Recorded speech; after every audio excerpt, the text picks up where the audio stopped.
Hello anime and manga fans, I'm Kyle Glockner and welcome back to another episode of Animanga. Today I thought I'd mix things up a bit by taking a look at some of the shows airing this season and briefly talking about those I found particularly interesting.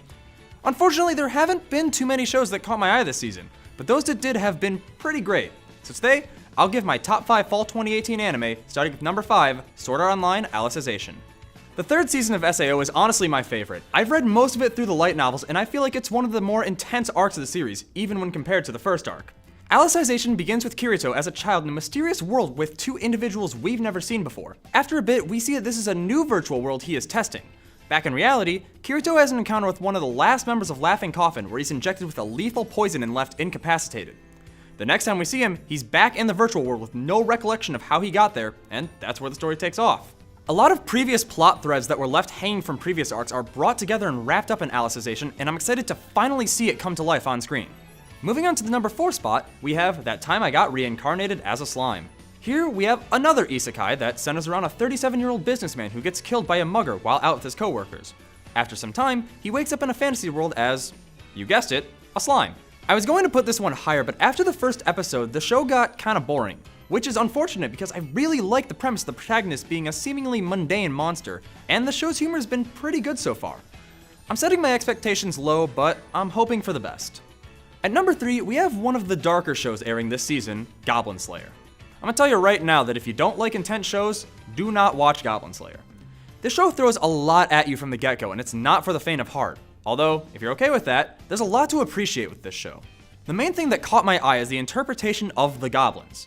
In most other shows and fantasy medium in general, goblins are usually the typical grunt, the weakest link, the XP fodder, etc. What Goblin Slayer does that I found interesting was that it explores the difficulties of hunting goblins and offers a hunting monsters isn't as easy as you think perspective, which we don't see a lot in modern fantasy.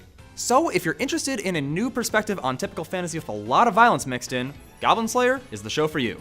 For the number 2 spot, we have a show that doesn't have a fantasy setting, with Zombieland Saga. Now to properly show you what this show is about, I offer you this clip.